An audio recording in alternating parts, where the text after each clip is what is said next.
వైశాఖ మాసం ఈరోజు 25వ రోజు. వైశాఖ పురాణమునందలి భాగవత ధర్మముల గురించి మనం తెలుసుకుందాం. నారదుడు అంబరీష మహారాజుతో ఈ విధముగా చెప్పుచున్నాడు. శృతదేవముని శృతకీర్తి మహారాజుతో శంఖముని కిరాతకుని సంవాదమును వివరించుచూ ఈ విధముగా పలికెను.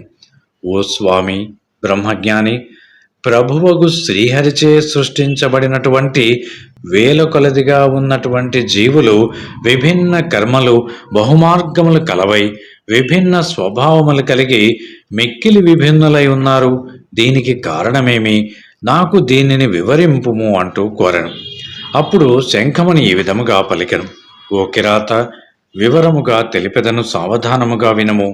సత్వరజ స్తమో గుణత్రయమును అనుసరించి జీవులు ఏర్పడిరి. రాజసులు రాజస కర్మలను, తామసులు తామస కర్మలను, సాత్వికులు సాత్విక కర్మలను చేయుచుందురు. ఈ జీవులు తమ జీవమును చేసిన కర్మలను బట్టి సత్వరజ స్తమో గుణముల పాళ్ళు ఎక్కువ తక్కువ. అందువలన వారు ఎక్కువ కర్మకు ఎక్కువ ఫలమును, తక్కువ కర్మకు తక్కువ ఫలమును పుణ్య పాపముల రూపమున సుఖదుఃఖములందు పొందుచున్నారు. ఈ జీవులు తాము చేసిన కర్మలను అనుసరించి ఒకప్పుడు దుఃఖమును, మరొకప్పుడు సుఖమును, ఇంకొకప్పుడు భయమును అగు ఫలములను కూడా పొందుచున్నారు. వీరు మాయకు లోబడి ఈ మూడు గుణములకును బద్ధలై తాము చేసిన గుణకర్మలకు తగిన ఫలములను పొందుచు, మాయకు లోబడి మరల కర్మలను గుణానుకూలముగా చేయుచు తగిన ఫలితములను పొందుచున్నారు. మాయకు లోబడి వారి గుణకర్మల వలన మార్పులు చేర్పులు ఆ జీవులకే గాని మాయకు ఏమీయూ మార్పు లేదు. తామసులైన వారు పెక్కు దుఃఖములను అనుభవించుచు తామస ప్రవృత్తి కలవారై ఉందరు.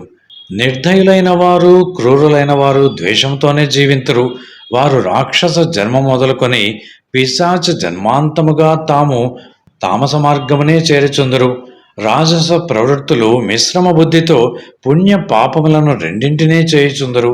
పుణ్యము అధికముగా చేసిన స్వర్గమును, పాపము ఎక్కువగా చేసిన నరకమును పొందుచున్నారు. వీరు నిశ్చయ జ్ఞానము లేనివారై మందభాగ్యులై సంసార చక్రమును భ్రమించుచున్నారు. సాత్వికులైన వారు ధర్మశీలురై దయాగుణ విశిష్టులై శ్రద్ధ కలిగిన వారై ఇతరులను చూచి అసూయ పడని వారై సాత్విక ప్రవృత్తిని ఆశ్రయించి ఉన్నారు. వీరు తేజోశ్చాలురై గుణత్రయ శక్తిని దాటి నిర్మల మనస్సు ఉన్నతో ఉత్తమ లోకములను పొందుతున్నారు. ఇందువలన శ్రీహరి సృష్టించిన జీవులు విభిన్న కర్మలు కలవారు, విభిన్న భావములు కలవారు, విభిన్న విధములుగా కలవారగుచున్నారు. ప్రభువగు శ్రీహరి జీవుల గుణకర్మలను అనుసరించి వారిచే ఆయా కర్మలను చేయించుచున్నారు. జ్ఞానవంతుడు స్వరూపమును చేరి సమర్థుడగుచున్నారు. సంపూర్ణ కాముకుడైన శ్రీహరికి భేదబుద్ధి నిర్దయ స్వభావము లేవు. సృష్టి స్థితి లయములను సమముగానే జీవుల గుణకర్మములను అనుసరించి చేయుచున్నారు. కావున జీవులందరూ తాము చేసిన గుణ కర్మములను అనుసరించయే తగిన ఫలములను కూడా పొందుచున్నారు. శుభమును అశుభమును, సుఖమును దుఃఖమును, మంచిని చెడును పొందుచున్నారు. కావున ఈ విధముగా వారు చేస్తున్నటువంటి ఫలములను పొందుచు తోటను నాటిన వాడు అన్ని మొక్కలకును సమముగానే నీరు పెట్టుచున్నాడు. వానిచే సంరక్షణ చేసినను ఆ చెట్లు తమ స్వభావమునకు తగినట్టుగా కొన్ని ఎత్తుగను, మరికొన్ని పొట్టిగను, లావుగను, సన్నముగను వివిధ రీతులలో చెట్లు పెరుగుచున్నాయి. అచ్చట నాటబడినది ముండ్ల చెట్టు అయినచో ముండ్ల చెట్టు వచ్చును, పండ్ల చెట్టు అయినచో పండ్లు వచ్చును. ఇచ్చట గమనింపవలసిన విషయం ఒకటి కలదు. జీవి చేసిన కర్మలు చెడ్డవైనచో అతని కర్మానుభవం వలన ముండ్ల చెట్లు విత్తమగుచున్నారు. కర్మలు మంచివైనచో అతని కర్మఫలమున పండ్ల చెట్టు విత్తనమగును. భగవంతుని రక్షణమునకు ఉండును. కానీ మనము ముండ్ల చెట్లను పండ్ల చెట్లను అన్నది మనం చేసినటువంటి కర్మలను గుణములను అనుసరించి ఉండును.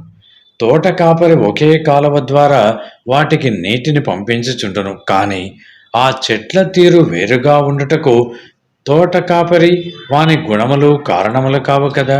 ఆ చెట్లలోని లక్షణమే వాని వైవిధ్యమునకు కారణమగుచున్నాయి అంటూ శంఖముని తెలిపెను. వెంటనే కిరాతుడు, ఓ స్వామి, సంపూర్ణ జ్ఞాన సంపద కలవారికి సృష్టి స్థితి లయలలో ఎప్పుడు ముక్తి కలుగునో తెలుపుము అంటూ పలికెను. అనంతరం శంఖముని ఈ విధముగానెను. 4000 యుగములు బ్రహ్మకు పగలు రాత్రియు 4000 యుగముల కాలమే. ఇట్టి ఒక రాత్రి ఒక పగలు బ్రహ్మకు ఒక దినము. ఇట్టి 15 దినములు ఒక పక్షము. ఇట్టి 2 పక్షములు ఒక మాసము. 2 మాసములు ఒక ఋతువు. 3 ఋతువులకు ఒక ఆయనము. 2 ఆయనములలోకి సంవత్సరము. ఇట్టి సంవత్సరముల దివ్యములు 100 గడిచినచో దానిని బ్రహ్మకల్పమందురు. ఒక్క బ్రహ్మకల్పం ముగియగానే ప్రళయం ఏర్పడను అంటూ వేద విధులు చెబుతున్నారు. మానవులు అందరూ నశించినప్పుడు మానవ ప్రళయము బ్రహ్మమాసమును ఒక దినము గడువుగా వచ్చిన ప్రళయము. దిన ప్రళయము బ్రహ్మమాసమున 100 సంవత్సరముల గడువుగా వచ్చినది బ్రహ్మ ప్రళయము. ఆ ప్రళయమును 3 విధములని చెప్పిరి. బ్రహ్మకు ఒక ముహూర్త కాలము గడిచినచో మనువునకు ప్రళయమగును. ఇట్టి ప్రళయములు 14 గడిచినచో దీనిని దైనందిన ప్రళయము అని అనుచున్నారు. మన్వంతరమున 3 లోకములు మాత్రమే నశించును. అందు చేతనములు మాత్రము నశించి అచేతనములకు లోకములు మాత్రం నశింపవు. జలపూర్ణములయ్యుండును. మన్వంతరము కాగానే చేతనములు తిరిగి జన్మించును.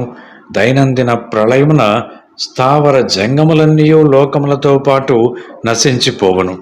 బ్రహ్మ నిద్రింపగా సత్యలోకము తప్ప మిగిలిన లోకములన్నీ నశించును. ఆ లోకములకు అధిపతులు లోకములు చేతనములు కూడా నశించును. తత్వజ్ఞానము కల దేవతల కొందరు మునులు సత్యలోకమున ఉన్నవారు దిన ప్రళయమును నశింపక బ్రహ్మతో పాటు నిద్రింతురు. దిన కల్పము పూర్తియగు వరకు ఆ జ్ఞానులు ఆ విధముగానే నిద్రింతురు. రాత్రి గడవగానే మరల యథాప్రకారముగా జ్ఞానులకు మెలకువవచ్చును. బ్రహ్మ సృష్టి మరల మన్వంతరములకు ప్రారంభమగను. ఋషులను దేవతలను పితృదేవతలను లోకములను ధర్మములను వర్ణములను దేశములను శ్రీహరి అవతారములను సృష్టించును. ఈ దేవతలు మునులు బ్రహ్మకల్పము ముగియు వరకు ఉందరు. ఆయా రాసుల యందున్నటువంటి దేవతలు మునులు తమకు విహితములకు వేద ధర్మములను అనుసరించుచు వాయు గోత్రముల యందు జన్మించి తమ తమ నియమిత కర్మలను చేయుచున్నారు. కలియుగాంతమున రాక్షసులు పిశాచములు మున్నగువారు కలితో కలిసి నరక స్థానమున చేరెదురు. ఆ పిశాచ గణముల యందున్న వారు తమ కర్మలను అనుసరించి జన్మించి తగిన కర్మలను చేయుచున్నారు. బ్రహ్మమున్నగు వారి సృష్టి కాలమును ముక్తి కాలమును చెప్పేదని వినము. శ్రీ మహావిష్ణువు కన్నుమూయుట బ్రహ్మదేవునకు ఒక బ్రహ్మ కల్పమగను. మరలా కనురప్పపైకి లేచినప్పుడు శ్రీహరికి తనలో ఉన్నటువంటి లోకములను సృష్టింపవలను అన్న కోరిక కలుగును. అప్పుడు తన ఉదరమున సృష్టింపదగిన వారు లింగ శరీరులు, లింగ శరీర భంగమైన వారునకు జీవులు అనేకులుందురు. శ్రీ మహావిష్ణువు కుక్షిలో నిద్రించువారు, మెలకువగా ఉన్నవారు, అజ్ఞాన దశలో ఉన్నవారు, లింగభంగ శరీరులు, పిపీలికాది మానవాంత జీవులు, ముక్తిని పొందినవారు, బ్రహ్మ మొదలు మానవుల వరకు ఉండు జీవులు వీరందరి నుండి శ్రీహరిని ధ్యానించుచుందరు. కన్ను తెరచిన శ్రీహరి వాసుదేవ వ్యూహుడు జీవులు వీరందరి నుండి శ్రీహరిని ధ్యానించుచుందరు. కన్ను తెరచిన శ్రీహరి వాసుదేవ వ్యూహమున బ్రహ్మకు సాయుధ్యమునిచ్చును. కొందరికి తత్వజ్ఞానమును, సారూప్య ముక్తిని, సామీప్య ముక్తిని, సాలోక్య ముక్తిని వారి వారికి తగినట్టుగా అనిరుద్ధ వ్యూహమును అనుసరించి వారికి ఇచ్చుచుందురు. ప్రద్యుమ్న వ్యూహమును అనుసరించి సృష్టి చేయగోరును. మాయా జయకృతి శాంతియగు 4 శక్తులను వాసుదేవ అనిరుద్ధ ప్రద్యుమ్న సంరక్షణ అను 4 వ్యూహముల నుండి వరించను. ఇట్లు 4 శక్తులు 4 వ్యూహములు కలిగి శ్రీ మహావిష్ణువు పూర్ణ కాముడై భిన్న కర్మాశయమైన ప్రపంచమును సృష్టించను. యోగమాయను ఆశ్రయించిన శ్రీహరి కన్నుమూయగా బ్రహ్మకు రాత్రియగును. సంకర్షణ వ్యూహమున సర్వమును నశింపజేయును. శ్రీహరి కృత్యములు బ్రహ్మాదులకైనను తెలియవు అంటూ శంఖమని తెలిపాను. అప్పుడు కిరాతుడు, ఓ స్వామి, శ్రీ మహావిష్ణువునకు ఇష్టమలగుచున్నటువంటి భాగవత ధర్మములను నేను వినగోరుచున్నాను. దయవుంచి చెప్పము అంటూ పలికెను. అప్పుడు శంఖముని ఈ విధముగా తెలిపెను. చిత్తశుద్ధిని కలిగించి సజ్జనులకు ఉపకారమును చేయు ధర్మము సాత్విక ధర్మము.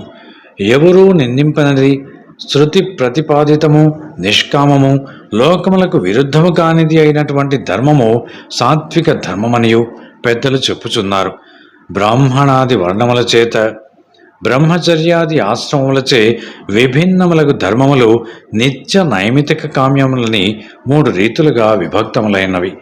4 వర్ణముల వారును తమ తమ ధర్మములను ఆచరించి శ్రీహరికి ఫల సమర్పణ చేసినచో అవి సాత్విక ధర్మములు అని అందరు. శుభకర్మలకు భగవంతునికి చెందినటువంటి కర్మలన్నీయును సాత్వికములైనవి. శ్రీ విష్ణువును విడిచి మరొక దైవము ఎట్టి వీరినే భాగవతులు అని పలికెదరు. ఎవరి చిత్తము విష్ణువునందును, నాలుక శ్రీహరి నామోచ్చరణ యందును, హృదయము విష్ణుపాదముల యందును సక్తములయుండునో వారే భాగవతులు. సదాచారములందు ఆసక్తి కలిగి అందరికీ ఉపకారమును చేయొచ్చు మమకారము లేనివారు భాగవతులు. వీనియందు నమ్మక శాస్త్రములు, గురువు, సజ్జనులు, సత్కర్మలు, ముఖ్యముగా గల విరాజస ధర్మములు, యక్షులు, రాక్షసులు, పిశాచాదుల యందు దైవములు. వీరిలో కనిష్ఠులకు వారు హింసా స్వభావులు. వీరి ధర్మములు తామసములు. సత్వగుణము కలవారు విష్ణు ప్రీతికరములు, శుభప్రదములకు ధర్మములను నిష్కామముగా చేయుదురు. విష్ణువుపై భక్తి కలిగి ఉందరో వారు భాగవతులు, భక్తులు కూడా. వేదశాస్త్రాదుల యందు చెప్పబడి శాశ్వతములై విష్ణు ప్రీతికరములైనటువంటి ధర్మములను ఆచరించువారు భాగవతులు. అన్ని దేశములయందు తిరుగుట, అందరి కర్మలను చూచుట, అన్ని ధర్మములను వినుట, సుఖములపై ఆసక్తి లేకుండుట, ఈ మాసములో పితృదేవతల గోత్ర నామములను చెప్పి పెరుగు అన్నమున గురువులకు శ్రీహరికి ఇచ్చిన పితృదేవతలు ఎంతగానో సంతోషింతురు. చల్లని ఉదకమును పెరుగును కలిపిన అన్నమును కంచు పాత్రలో ఉంచి దక్షిణ తాంబూలము, భక్ష్యములు, ఫలములు ఉంచి పిల్లలు గలవానికి లేదా సద్బ్రాహ్మణుడికి ఇచ్చిన గోదానము చేసిన శ్రీహరి లోకము కలుగును. ఆడంబరము కపటము లేకుండుట, వైశాఖ మాస వ్రతమును ఆచరించినచో సర్వ పాపములు పోవుటయే కాకుండా వాని వంశమున 100 తరముల వారు పుణ్యలోకములను పొందెదరు. వైశాఖ వ్రతమును ఆచరించిన వారు మరణానంతమున సూర్యలోకమున శ్రీహరి లోకమునకు చేరుకొందరు అంటూ ఈ విధముగా శంఖముని కిరాతునకు వైశాఖ ధర్మములను వివరించుచుండగా 5 కొమ్మల గల మర్రి చెట్టు నేలపై పడెను. అందరూ ఆశ్చర్యపడిరి. ఆ చెట్టు తొర్రలో నుండి పెద్ద శరీరము గల భయంకర సర్పము బయటకు వచ్చి సర్ప రూపమును విడిచి ఈ మునికి తల వంచి నమస్కరించి నిలిచెను అంటూ శృతదేవుడు శృతకీర్తికి తెలిపెను. ఈ విషయమును నారదుడు అంబరీష మహారాజుకు తెలిపెను. 25వ అధ్యాయం సంపూర్ణం. Thanks for watching. Please comment, like, share and subscribe our channel.